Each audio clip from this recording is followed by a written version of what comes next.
Hey, Dr. Bryce Lee, and a question I get not so much from my clients, but I'm asked this online or in person is, what counts as strength training? I think at this point it's 2026, and amazingly, everyone's doctor is telling them, hey, you need to be strength training. And I think with good reason, people are asking, well, what exactly qualifies as strength training? Does it have to be bench, squat, deadlift? Do I have to be in a gym? Um, does Pilates count? Does yoga count? Does gardening count as strength training? I think we should talk about again and revisit what are the key things that produce the changes strength training uniquely offers. And then we'll understand exactly what types of activities deliver on those benefits. So the first thing we want to think about is muscles atrophy due to disuse, and the parts of the muscle. In each muscle in our body, the fibers in the muscle that do the most atrophying are the biggest, strongest fibers. The fibers that our body tries to save for emergency level, fight or flight, max effort exertion. Those fibers simply will not be used 99% of the time, no matter how active we are outside of maximal effort activity. So we can garden all day long, we can be very physically active, and still lose lots of muscle mass. Even though we're using all of our individual muscles every day, it's the fibers within those muscles that are the biggest, strongest fibers that tend to shrink due to disuse, because even when we're doing lots of activity, we're very rarely doing anything maximal. And a clue that tells us that that's true is there's very rarely a time when you're doing housework or even doing your day job where the task that you're doing is so hard you can't sustain it for more than a minute. Most of the things we do are sustainable, right? We can rake, we can garden, we can walk, we can fold, we can move our bodies around. We can do these things for minutes or even hours on end. And anytime you're talking about an activity that is sustainable in that way, by definition, it's an activity where you won't use your big, strong emergency muscle fibers for it. So whatever we're going to do to try to prevent the atrophy of those strong fibers has to involve levels of effort that are so difficult that our body is forced to turn those fibers on, to place them on tension so that they adapt. So then we have to ask, okay, what things qualify?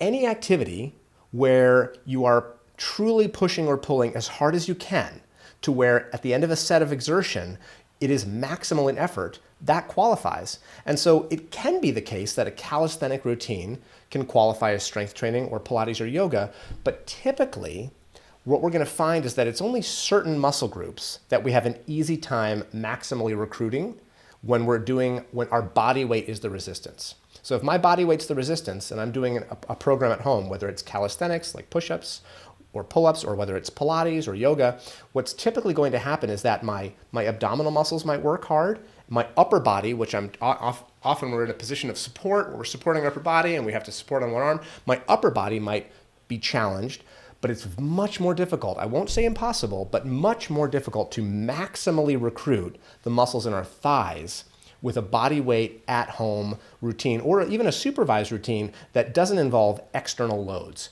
Again, not impossible, but more difficult. So I just want to put that out there and make you think about that. What we're probably going to need most of the time is external loads of some kind to challenge the big muscles of our hips, thighs, and spine. And if you don't want to use external loads, you're going to have to use high speeds and high forces. So jumping and plyometrics and things like that can also recruit those fibers. But anytime we employ something like that, the risk goes up. And it also becomes more difficult to measure progress.